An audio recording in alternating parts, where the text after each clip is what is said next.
Hi, hello, welcome to Lavi's Three Shades. Welcome to Lavi's Learn with Lavi Tutorials.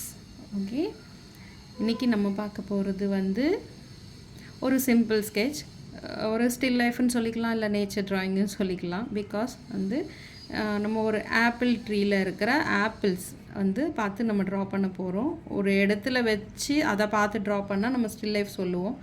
So இப்போ இது வந்து நேச்சரில் அதை cut பண்ணாமல் அப்படியே ட்ரீயோட ஒட்டினா போல் இருக்குது இல்லைங்களா. ஸோ இதுக்கு வந்து நம்ம வந்து நேச்சர் ட்ராயிங்னு சொல்லிக்கலாம். ஸோ இந்த மாதிரி ஸோ ஒரு ஆப்ஜெக்டிவ் ட்ராயிங் அப்படின்னு வச்சுக்கோங்க.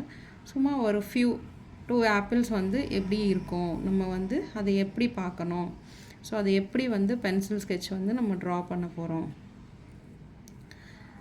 அதுக்கு வந்து எப்படி நம்ம ஷேடிங் பண்ண போகிறோம் அப்படின்றது தான் இப்போ பார்க்க போகிறோம். இந்த ஆப்பிள்ஸ்க்கு வந்து ஒரு சிம்பிள் ஸ்கெட்ச் ஒன்று போட்டுக்கணும். ஆஸ் யூஷுவல் நான் சொன்ன மாதிரி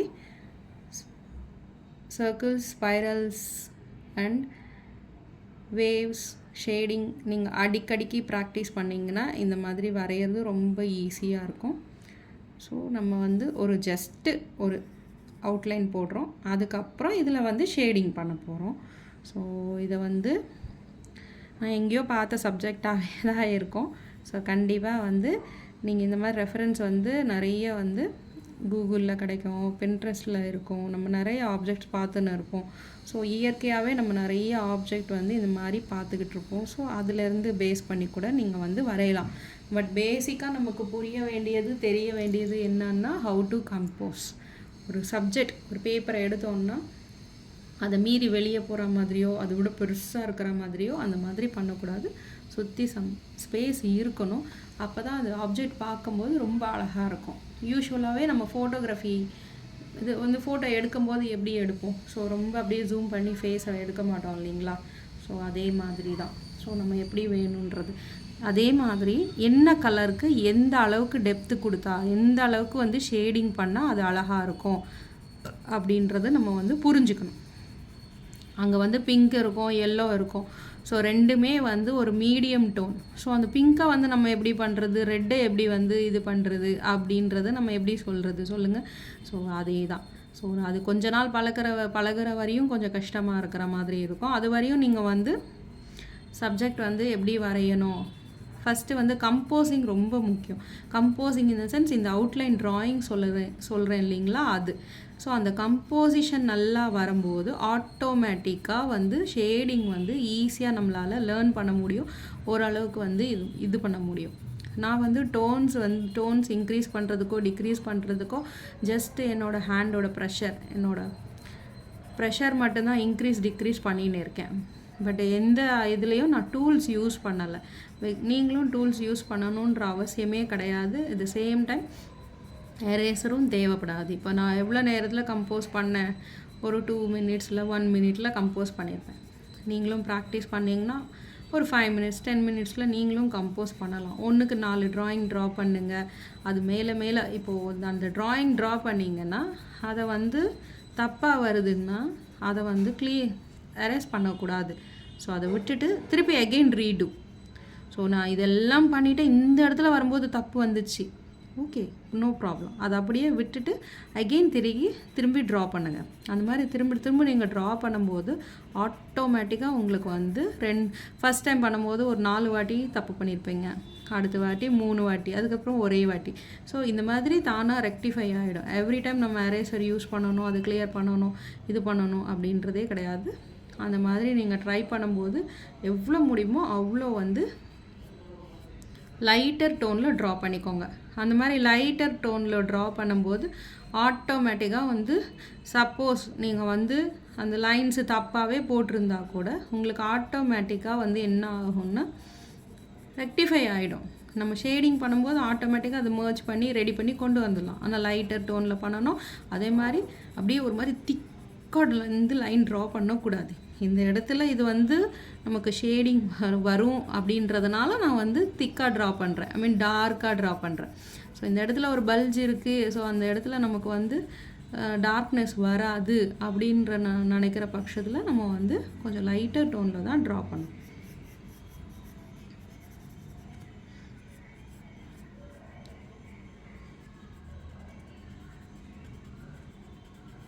ஸோ இது ஒரு சிம்பிளான ட்ராயிங் தான். நான் ஏன் சிம்பிளாக ரொம்ப காம்ப்ளிகேட்டடாக இல்லாமல் சொல்கிறேன்னா, இது பார்த்த உடனே ஓ இது நம்மளும் ட்ரை பண்ணலாம் அப்படின்னு சொல்லிட்டு நீங்கள் ட்ரை பண்ணி பார்க்கறதுக்காக தான் சொல்கிறேன்.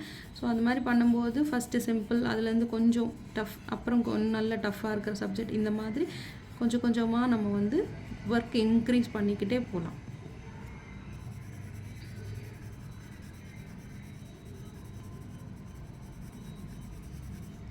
எங்கே லைட்டிங் வருதோ அந்த இடத்துல மட்டும்தான் நம்ம வந்து இது பண்ணணும். ஸோ இங்கே வந்து ஒரு பிரான்ச் போகுது. ஸோ அந்த பிரான்ச்சோட நிழல் கண்டிப்பாக படும். ஸோ அதனால் நான் வந்து ரேண்டமாக இப்படி லைட்டிங் வர மாதிரி ஃபிக்ஸ் பண்ணியிருக்கேன். ஸோ அப்போ என்ன ஆகும்,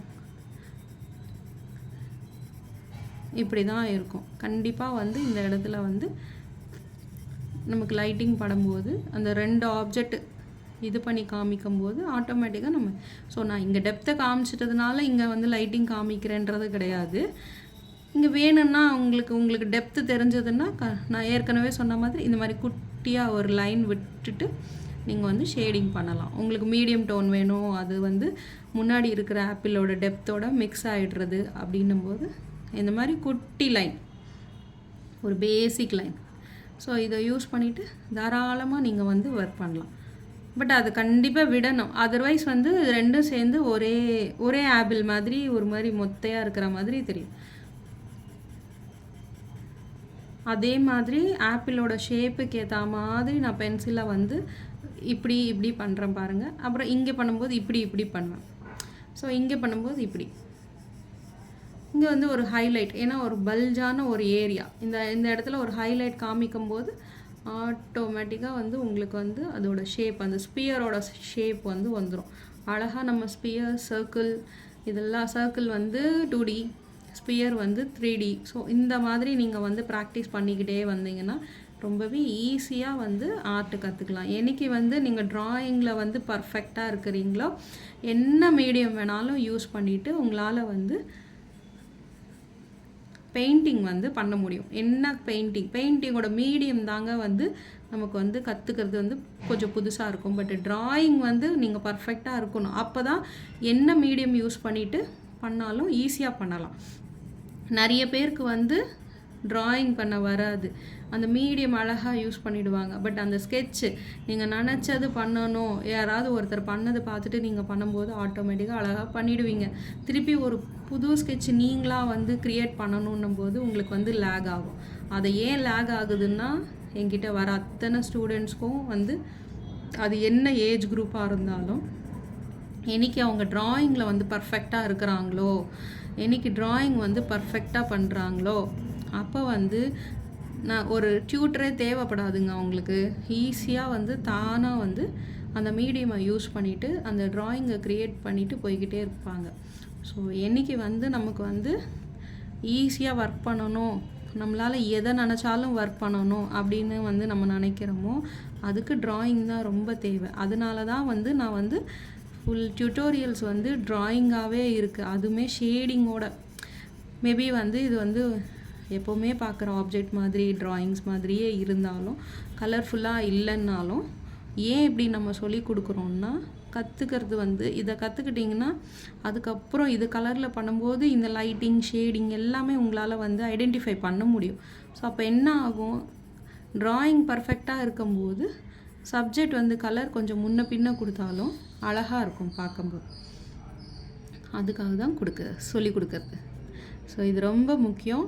உங்கள் பிள்ளைங்களுக்கும் வந்து நீங்கள் கிளாஸில் எங்கேயாவது ஜாயின் பண்ணாலும், ட்ராயிங் கிளாஸில் ஜாயின் பண்ணாலும், ட்ராயிங் கிளாஸ்ன்னு சொல்லுவாங்க, ஆனால் பெயிண்டிங், கலரிங் தான் சொல்லி கொடுத்துன்னு இருப்பாங்க. அது மாதிரி வேண்டாங்க. இந்த மாதிரி ஆப்ஜெக்டிவ் ட்ராயிங் சொல்லி கொடுங்க அப்படின்னு சொல்லுங்கள். பிள்ளைங்களுக்கும் வந்து நீங்கள் ஃபஸ்ட்டு வந்து அந்த பெயிண்டிங் சொல்லி கொடுத்துட்டிங்கன்னு வச்சுக்கோங்களேன், அதுக்கப்புறம் ட்ரா பண்ண சொன்னால் அவங்களுக்குமே போர் அடிக்கும். ஸோ அந்த மாதிரி போர் அடிக்காமல் இருக்கணும், நல்லா வந்து ஒரு ஃபவுண்டேஷன் இருக்கணும் அப்படின்னும் போது இந்த ப்ராக்டிஸ் ரொம்ப ரொம்ப தேவை. என்றைக்கு நம்ம வந்து ட்ராயிங்கில் பர்ஃபெக்டாக இருக்கிறோமோ அன்றைக்கி வந்து என்ன சப்ஜெக்ட் வேணாலும், என்ன இது வேணாலும் நம்மளால் ஈஸியாக ட்ரா பண்ண முடியும், ரீக்ரியேட் பண்ண முடியும், கற்றுக்க முடியும். அதே மாதிரி ஒரு இது வரையும் போது நீங்கள் என்ன பண்ணுறீங்க, அந்த ஷேப்புக்கு ஏற்ற மாதிரி இப்போது இந்த இடம் வரைகிறோன்னா இப்படி திருப்பிக்கிறது, அந்த மாதிரி பண்ணக்கூடாது எப்போவுமே. அந்த மாதிரி எப்போவுமே பண்ணக்கூடாது. எப்படி பண்ணணும், கை மேலே கைக்கு கீழே வந்து இந்த மாதிரி ஒரு பேப்பர் வச்சுட்டு அழகாக இப்படி தாங்க பண்ணணும். எப்போவுமே அதோட பொசிஷன் மாறவே கூடாது. நீங்கள் எப்படி வந்து அந்த விஷயத்தை பார்க்குறீங்களோ அதே மாதிரி ஷேடிங் பண்ணணும். இப்போ வந்து இந்த டைரெக்ஷனில் பார்க்குறீங்கன்னா இந்த டைரெக்ஷனில் தான் பண்ணணும். டைரெக்ஷன் மாற்றி மாற்றி பண்ணக்கூடாது. பார்த்திங்களா, இது மேலே இது படுது, பட் க்ரீன் கலர் வந்து டார்க்கு தான். அதே மாதிரி ரெட்டும் வந்து டார்க்கான ஒரு சப்ஜெக்ட் தான். ஸோ அது வந்து பக்கத்தில் வரும்போது அதை மறைக்கிற மாதிரி ஒர்க் பண்ணக்கூடாது.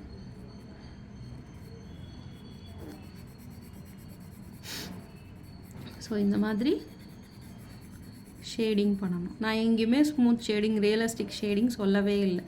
பிகாஸ் நீங்கள் பிகினர் பண்ணும்போது, கொஞ்சம் ப்ராக்டிஸ் இல்லாதவங்க பண்ணும்போது நான் ஸ்மூத் ஷேடிங் பண்ணிட்டேன், ஐயோ இது மாதிரி நமக்கு வரல, ஸோ நமக்கு வராது அப்படின்னு நீங்கள் ஃபிக்ஸ் ஆகிடுவீங்க. அதுக்காக தான் நான் ஸ்மூத் ஷேடிங், இந்த டூல் ட்ராயிங் எங்கேயுமே சொல்லலை. ஸோ சிம்பிளாக தான் சொல்கிறேன்.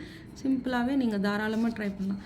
இப்போ பாருங்கள், இதுக்கும் வந்து வித்தியாசம் தெரியுதா? இது வந்து பேக்ரவுண்டில் இருக்கிற ஆப்ஜெக்ட், இது வந்து ஃப்ரண்ட்டில் இருக்கிற ஆப்ஜெக்ட். ஸோ அது மாதிரி தெரியணுன்னா பேக்ரவுண்டில் கொஞ்சம் டார்க்னஸ் கொடுக்கணும். ஸோ அது கொடுக்கும்போது ஆட்டோமேட்டிக்காக உங்களுக்கு வந்து அழகாக இருக்கும். அகெயின் வந்து இந்த டார்க்கில் கூட நீங்கள் டெப்த்து கொடுக்கணும்.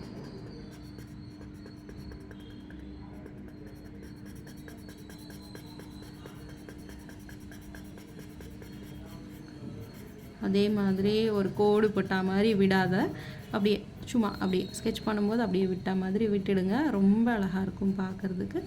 இந்த மாதிரி அழகாக வந்து பென்சில் ஸ்கெட்ச்லேயே நம்ம வந்து எல்லாமே பண்ணலாம். ஸோ இது ஒரு வாட்டி 2 வாட்டி 3 வாட்டி நம்ம ப்ராக்டிஸ் பண்ணும்போது ஆட்டோமேட்டிக்காக நமக்கு வந்து ஷேடிங்கும் நிறைய வாட்டி ப்ராக்டிஸ் பண்ண மாதிரி ஆகிடும். அதே மாதிரி பென்சில் ஸ்கெட்சும் நமக்கு வந்த மாதிரி ஆகிடும். ஸோ இந்த மாதிரி ஒரு சிம்பிள் ஸ்கெட்சிங் தாராளமாக பண்ணலாம். வேறு எந்த டவுட்ஸாக இருந்தாலும் கமெண்ட் செக்ஷனில் கேளுங்க. நெக்ஸ்ட் வீடியோவில் அப்லோட் பண்ணுறேன். தேங்க்யூ. தேங்க்ஸ் ஃபார் வாட்சிங்.